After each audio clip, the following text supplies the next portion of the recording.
देखिए हमारा जो सवाल है वो ये है कि किस शासक ने शेख निजामुद्दीन औलिया से भेंट करने से इनकार कर दिया था। प्रश्न को एक बार ध्यान से सुनिए क्या है, क्योंकि ये सवाल भारत की हर परीक्षा में पूछा जा चुका है और लेकिन हम इस विषय वस्तु को पूरी तरीके से डिफाइन करेंगे, यानी कि ये तक समझो कि ऐसा क्यों हुआ था। प्रश्न ये है, दोबारा से सुनिए, किस शासक ने या दिल्ली सल्तनत के किस शासक ने शेख निजामुद्दीन औलिया से भेंट करने से इनकार कर दिया था। तो पहले तो आंसर ये लिख लेना है गयासुद्दीन तुगलक, जो इसका प्रॉपर आंसर है, ठीक है। लेकिन ऐसा क्यों हुआ जरा ध्यान से सुनिए।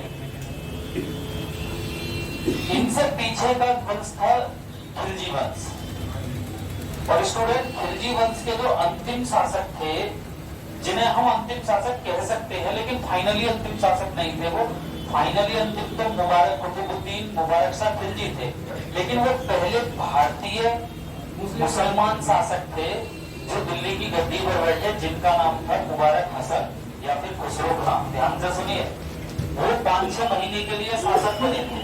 तो जब वो शासक बने ना, तो उन्होंने अपना सरकारी खजाने में जो धन था, और ध्यान से सुनिए, जो सरकारी खजाने में उस समय धन था, जितना भी अच्छा खासा धन एकत्रित किया गया था अलाउद्दीन खिलजी के द्वारा, उस सभी धन को अमीरों में और निजामुद्दीन औलिया में बांट दिया था। बहुत ध्यान से सुनिए मैं क्या कह रहा हूँ, क्योंकि ये प्रश्न का फाइनली कंसेप्ट भी आपको मालूम होना चाहिए।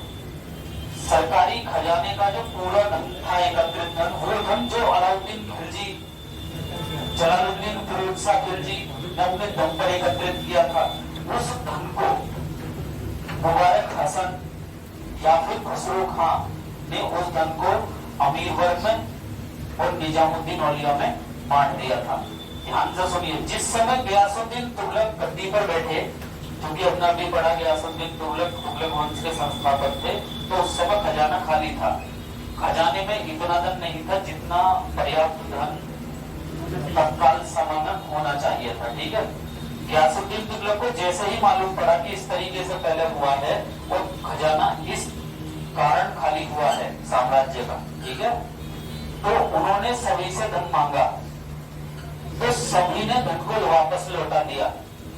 ध्यान से सुनिए, लेकिन शेख निजामुद्दीन औलिया ने धन लौटाने से इनकार कर दिया। बहुत ध्यान से सुनिए, इसी कारण तुगलक वंश के संस्थापक यानी कि गयासुद्दीन तुगलक और शेख निजामुद्दीन औलिया में मतभेद उत्पन्न हो गए दोनों में। कई बार कहा सुनने पर शेख निजामुद्दीन औलिया ने स्वयं गयासुद्दीन तुगलक से शासक से भेंट करने चाहा, लेकिन कई बार उन्हें भेंट करने से इसलिए उन्होंने सीधा मना कर दिया, क्योंकि वो जानते थे कि इन्होंने धन को नहीं लौटाया है। समझ रहे? इसी कारण ये सवाल परीक्षा में पूछा जाता है कि किस शासक ने शेख निजामुद्दीन औलिया से भेंट करने से इनकार कर दिया था। गयासुद्दीन तुगलक। क्लियर? वीडियो को लाइक और शेयर करना ना भूलें।